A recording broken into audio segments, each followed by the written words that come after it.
Sou o Dr. António Barreto Menezes Cordeiro, vamos ouvi-lo com uma atenção imensa.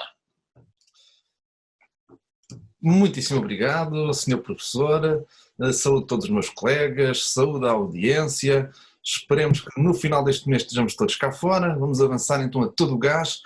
A minha intervenção é sobre a alteração das circunstâncias e vai estar dividida em três partes, uma introdução, depois uma análise aos elementos da alteração das circunstâncias e depois algumas considerações sobre o conceito da grande alteração das circunstâncias e qual é que é a minha intuição, uma intuição que falhou no âmbito da crise financeira de 2008, mas qual é que é a minha intuição em relação ao que os nossos tribunais irão fazer. Pronto, vamos então a isso. Breve introdução.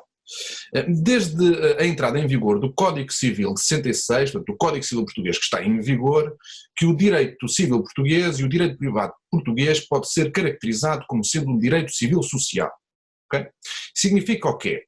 Antes de mais, este direito civil social encontra no princípio da boa-fé a sua face mais visível. Não tem de ser necessariamente assim. Há outros sistemas jurídicos encontraram ou conseguiram prosseguir esta socialização, não em sentido político, em sentido jurídico, através de outros institutos. No caso do Brasil, foi alcançado através da constitucionalização do direito civil e do princípio da dignidade da pessoa humana. A ideia central do direito civil social consiste em limitar o princípio da autonomia privada, em especial a liberdade de contratar, quer seja a liberdade de estipulação, de determinar o conteúdo dos contratos, quer seja a própria liberdade de celebração, ou seja, eu posso ser obrigado a celebrar um contrato ou impedido de celebrar um contrato, e de exercer também direitos, tendo em vista proteger o quê? Os interesses de outras partes, os interesses de terceiros ou o interesse da comunidade. Como exemplos paradigmáticos, temos o artigo 227 do Código Civil, que impõe deveres de lealdade e de informação às partes na negociação de contratos. Temos o abuso do direito, artigo 334, que impede o exercício de direitos quando irá defraudar a confiança suscitada, por exemplo, ou quando se mostra excessivamente prejudicial a outro sujeito. Eu estou, evidentemente, a simplificar, não é? Mas esta socialização do direito privado atravessa tudo. É muito interessante confrontar a evolução do direito português, por exemplo, com o direito inglês, em que não há uma socialização do direito privado. Vigora um direito civil muito mais liberal. Apenas uma referência jurisprudencial inglesa para perceberem o que isto significa. Há um célebre acórdão em que as partes contrataram no futuro, portanto, um ato preparatório, num ato preparatório decidiram no futuro contratar de boa fé, atuar de boa fé. Isto chegou aos tribunais ingleses e o juiz disse: isso das partes contratarem de boa fé é repugnante. Não sei se o nosso primeiro-ministro António Costa se inspirou ou não neste acórdão nas palavras que disse em relação ao ministro das Finanças holandês, mas a expressão utilizada é repugnante. Ora, esta ideia de equilibrar as posições jurídicas, de limitar o exercício da autonomia privada, tem outra das suas manifestações, o regime da alteração das circunstâncias. Ou seja, verificado os pressupostos legais, os pressupostos que constam do artigo 437, é possível as partes modificarem o conteúdo do contrato com o propósito de voltar a equilibrar as posições, para não ficar alguém a ganhar muito e outro a perder muito, e no limite a requerer a resolução do contrato. O regime de alteração das circunstâncias foi especialmente discutido nos nossos tribunais no âmbito da crise que se iniciou em 2007 e que demorou quase 10 anos a passar em Portugal, e parece que agora vamos ter outra, e naturalmente que é expectável que o artigo 437 volte a ser discutido. Vamos então aos elementos. Vou ler rapidamente os elementos e depois fazer algumas considerações práticas. Primeiro, as circunstâncias em que as partes fundaram a decisão de contratar, primeiro elemento, tiverem sofrido uma alteração anormal, segundo elemento, tem a parte lesada direito à resolução ou à modificação do contrato, terceiro elemento, desde que as exigências das obrigações assumidas afete gravemente o princípio da boa-fé, quarto elemento, e não esteja coberta pelos riscos do contrato, o quinto elemento. Primeiro, as circunstâncias em que as partes fundaram a decisão de contratar. Não me parece que este primeiro elemento suscite especiais dificuldades no âmbito da pandemia que vivemos. Normalmente o que costuma dizer é o que interessa é o contexto objetivo, são as circunstâncias objetivas e não subjetivas. Bem, aqui é evidente que o contexto ou que as circunstâncias são objetivas. É sempre necessário fazer uma análise casuística, não é? Mas vamos partir do seguinte exemplo.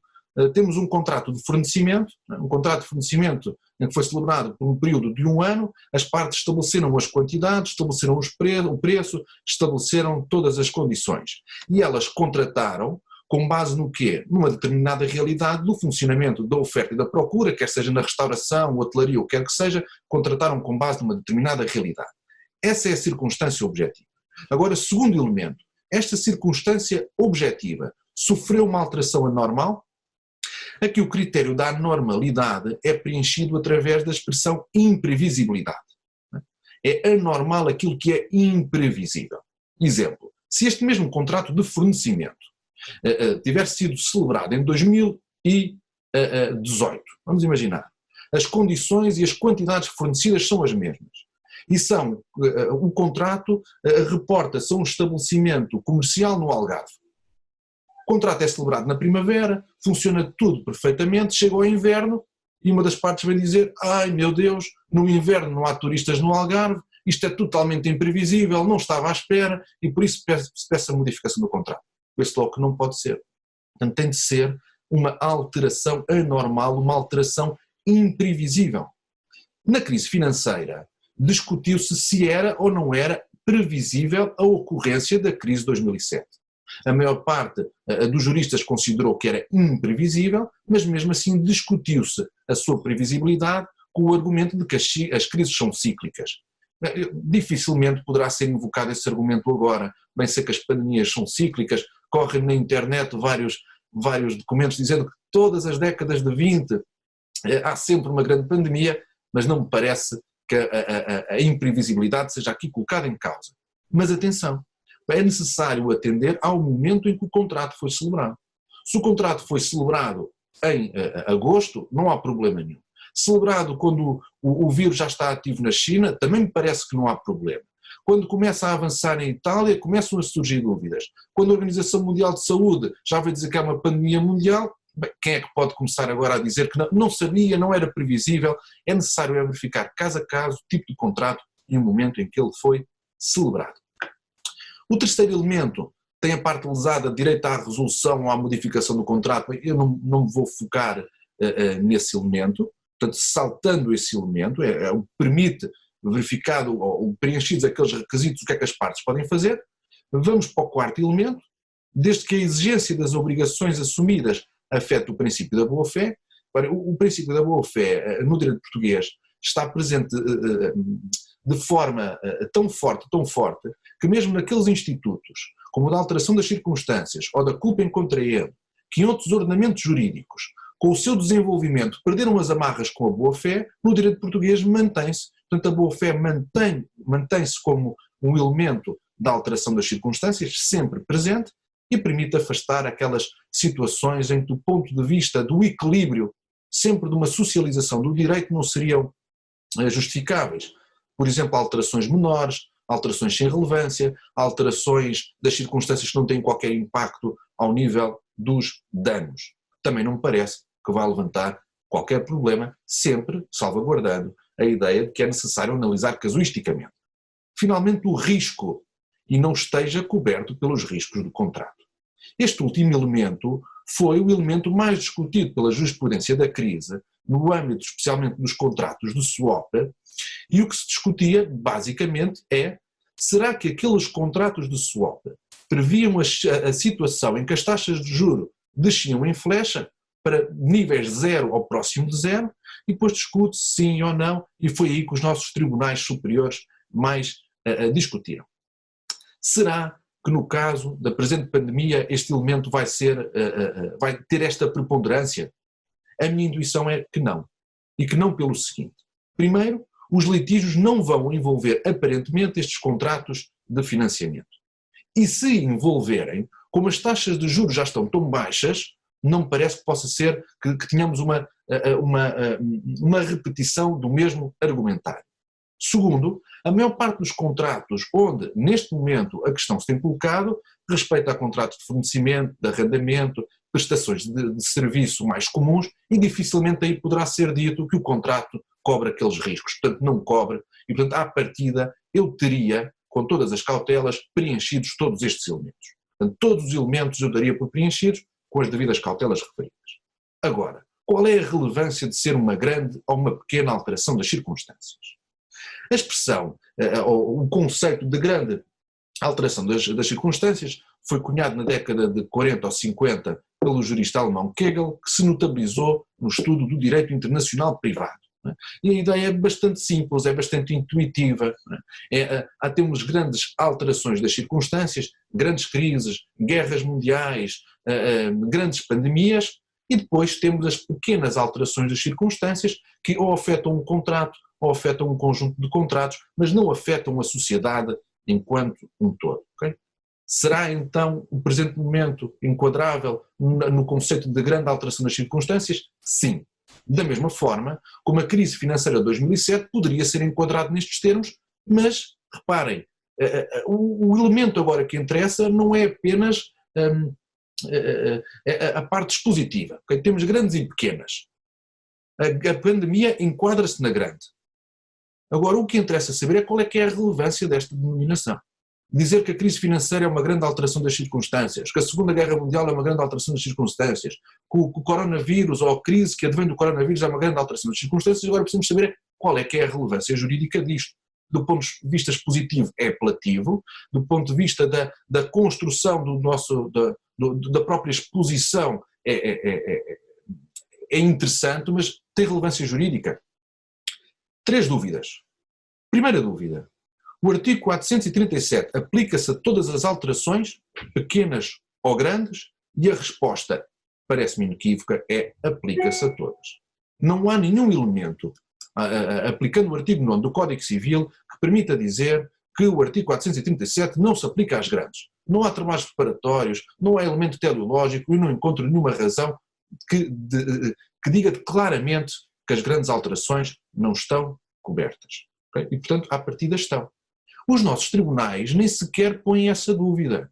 Ou melhor, os nossos tribunais nem sequer discutem o regime de alteração das circunstâncias, colocando de um lado as pequenas e do outro as grandes. Eu só encontrei um acórdão de 2012, que depois poderei indicar qual é o número do processo, em que diz, efetivamente, há grandes alterações e pequenas, e o artigo 437 cobre todas. Portanto, não há uma discussão jurisprudencial sobre essa matéria, mas já vamos ver com mais algum cuidado este aspecto. Portanto, esta primeira dúvida está resolvida. Segunda dúvida, as medidas legislativas impedem que os nossos tribunais intervenham e invoquem o 437? A resposta que eu dou, e a resposta que eu dou tem na sua base sempre esta visão da socialização do direito civil. Se essas medidas tiverem como resultado equilibrar as posições, então diria que sim, que os nossos tribunais não podem intervir. Se essas medidas não alcançam esse resultado, ou seja, se as posições jurídicas continuam desequilibradas, então não vejo como é que os tribunais possam dizer que não podem intervir. Terceira dúvida, e que é a mais difícil, mas acaba por ser a mais fácil porque não é jurídica, é: irão os tribunais aplicar o 437? Reparem, historicamente, os nossos tribunais mostram-se avessos a invocar a figura do 437 nestas grandes alterações de circunstância, apesar de não utilizarem o termo. Foi assim no 25 de Abril, foi assim na descolonização, foi assim no processo de nacionalização, mas eles não dizem, nós não implicamos o 437 porque o 437 não abrange estas grandes alterações. Arranjam, desculpem-me a expressão, encontram aspectos técnicos ou aspectos factuais, recorrem a uma argumentação jurídica muito de pormenor para dizer, infelizmente neste caso não se aplica ao 437, ou este elemento não se aplica e por isso não está a verificar. Os nossos tribunais mostram, historicamente, não sei se serão todos os tribunais, mas os nossos mostram, grandes cautelas em intervir quando as consequências da sua intervenção extravasam a dimensão meramente jurídica e têm um grande impacto político. O caso paradigmático é o da resolução do BES. Eu, em 2014, numa conferência na nossa faculdade organizada pelo professor Paz Ferreira, disse: eu coloco as minhas mãos no fogo em como os nossos tribunais cíveis vão proteger a parte mais fraca, os lesados do BES vão ser protegidos. Okay? Porque se o direito civil sofreu um processo de socialização, então o direito bancário dos valores mobiliários é um direito muitíssimo socializado, um direito muitíssimo regulado, em que a proteção da parte mais fraca resulta de forma inequívoca da lei. Mas os nossos tribunais mostraram cautelas. E mostraram cautelas porquê? Pelas consequências políticas. E, portanto, resumindo, estão preenchidos os requisitos do 437? Estão preenchidos, apesar de ser necessário avaliar casuisticamente. Faz isso sentido à luz do espírito do direito português? Faz, é um direito civil social que procura o equilíbrio das posições jurídicas, não um equilíbrio a todo o custo, mas um equilíbrio das posições jurídicas em princípio. Os nossos tribunais reconhecem esta distinção entre grande alteração e pequena? Não reconhecem. Do ponto de vista prático, irão os nossos tribunais aplicar o 437? Eu não vou colocar as minhas mãos no fogo. A minha intuição é que sim, que vão aplicar o 437 sempre que as medidas legislativas não equilibrarem as posições. É necessário ver se as cautelas que limitaram a intervenção dos nossos tribunais, que limitam a intervenção dos nossos tribunais historicamente, vão ou não ser invocadas. Muitíssimo obrigado pela vossa atenção. Senhor, muito obrigado, Sr. Professor António Barreto, realmente mãos escaldadas, não é, de água fria, etc, etc. Uma excelente intervenção sobre um velho e sempre jovem instituto que é este da alteração das circunstâncias. Eu não sei, segundo a doutrina do Bolsonaro, se realmente as coisas imprevisíveis acontecem, não é? Segundo essa doutrina, as coisas imprevisíveis, porque simplesmente não sucedem, e com isso resolve-se o problema da alteração das circunstâncias.